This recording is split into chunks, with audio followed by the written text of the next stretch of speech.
Hey, hello everyone, welcome back. Let's look at this. When we write a playwright test, we will write a test function which accepts two arguments, right?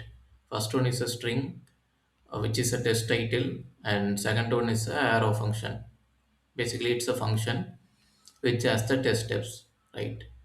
And inside that function, we are passing some arguments, right? Let's say in this case we passed a page, and in API testing sometimes we should have passed a request, or sometimes we should have passed a context also here. Ever wondered what is this? I mean, what is that, like what is page, what is request we are passing to this arrow function? Ever curious about or if you want to know what is that, then this video is for you. Let's dive into the world of pictures.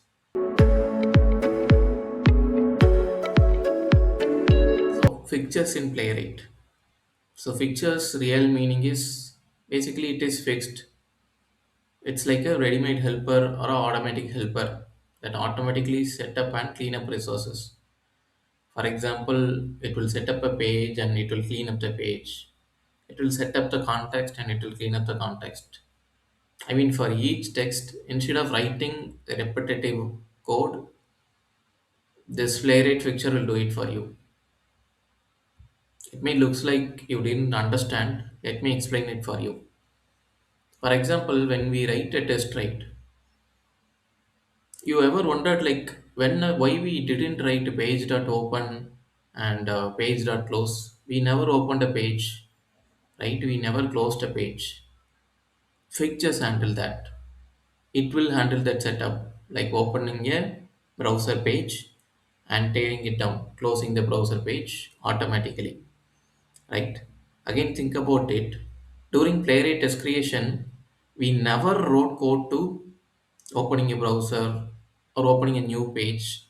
Or during API test, like a Postman or Insomnia, we never set up a API client. We'll just use the request fixture, right? Or closing the browser. I mean, after the test, we never write a browser.close or page.close, right? How it happened? Fixtures did it. It did it automatically, right? And also we may get a confusion like in each test we are using that fixtures. So what's happening is each test getting it, I mean it's getting its own fresh copy, so the tests are isolated and do not interfere with each other also. So in Playwright, in order to help us, they have created like five built-in fixtures, right? What are those five built-in fixtures? Page, browser, context, request, and browser name. So page represents a browser tab. Okay, browser, it represents the entire browser instance. And context is responsible for a browser session, particular browser session, cookies, storage, etc. Right? And request is for making an API calls. And browser name, it will tell us which browser is running, whether it is Chromium or WebKit, right? As I said earlier, these are all fixed for the test. That is why it is named as fixtures, and these are all inbuilt in Playwright itself. That is why we are naming it as, or we are calling it as built-in fixtures, right? The thing is, it is already set up. Whenever we call that argument, I mean, whenever we pass that argument, right, inside this arrow function page, it is already set up. We'll just use that page fixture and we forgot about it. Like we don't need to clean it up. In this test, if we see right, we use page.go to, then we assert it. We never need to write page.close and all. Those cleanup also Playwright will take care, right? That is the use of fixtures. The thing is, we mostly use two fixtures only for our testing. Right? Page fixture is mainly used for UI testing, and the request fixture is mainly used for API testing. You will see each of these built-in fixtures one by one, and also without fixture, if we write how the test will be, that is also one more area to understand, right? How fixtures is helping us to avoid the repetitive code, or how it is doing the automatic cleanup. Let's understand one by one. So this is a simple test with a page fixture, right? Now without fixture, if I want to write the same text means how it is going to be. Like this is another test, right? I don't need this test. I mean, this is for example, right? Let me delete that. Okay. Now this is a test with the fixture, and this is the test without fixture. So if I want to write a test without fixture means I have to import the Chromium from Playwright. I mean, instead of doing this, I have to do it from. I have to import the Chromium first. Then here we are writing a test function and passing arguments, right? So here no test function. Simply open up the. I mean, the async await, and then the this is an arrow function. So there is no fixture here, right? So I have to with the Chromium, I have to get the browser. Then with the browser context, I have to get the context. Then context and new page, I have to get a page. After this only, I can write page.go to, and then finally also I have to close the browser. Okay, so here on each test, I have to repeat these four lines. Right, we have to the test should be isolated also, right, from each test. So on each test I have to write these lines: browser.close, browser.await, chromium.launch. You may get a question like, I can do this using before each, after each, right? In before each we can do this, and after each we can write a page.close. That will make our life easy, right? But the thing is, what if I don't need a browser for that test? Let's say I'm writing an API test. I don't need avoid browser not close. But if I write it in after each, it will be called every time, and it may throw an exception, right? I mean, without the need of opening a browser, there it is happening before each and after each, right? So if you want to use a fixture, I can simply use a page, or in the case of API, I can simply use a request fixture. And one more thing also, right? Um, when we write multiple number of test files, right? So every test file we have to write this before each and after each.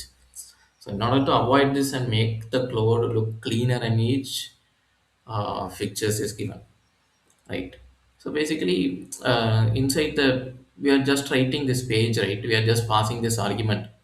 It is a parameter, right? It's an isolated page instance created for each test.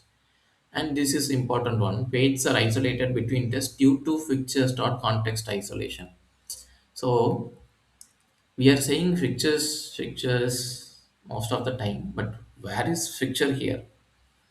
The answer is we should call fixture only because fixture is the big object here.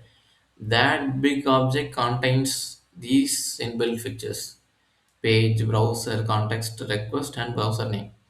But instead of calling this, why we need this fixture is like a toolbox. I can just take a screwdriver what I want, right? I can just pass page what is needed. So Playwright handles it for me. Or what I need, I just need a context, I just need a browser name means I will just take it. Or if I need all the tools, I will I mean, I can call all the tools, right? Let's see like how we can use each of these one by one. And this is an example of page fixture we already see. We just need to write the page fixture here. Then whatever inside that page, right, we can use it page.go to, then setting that, right? Let's say I don't want to use a page fixture for some reason. If I want to use a browser fixture means we can just simply use a browser instead of page. We can use a browser. You don't need to browser.close and all is not required. But we need a new context. Then from that new page is required. Then we can use page.go to. Now, for some reason, I don't want to use browser fixture. If I use a context fixture, it has the cookies, session context, everything. So we just created a new page. Then we can simply use page.go to, right?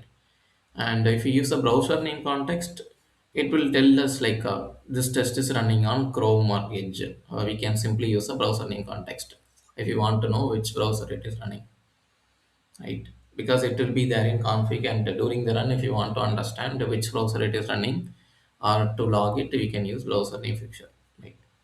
And request fixture. So these are the things we'll use in UI test: page, browser, context, and browser name.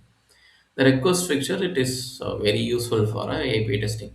For example, I'm just requesting instead of setting up like It needs some client, right? Uh, Without that, I am just using request.get, simply the method I'm using, then assertion is happening, right?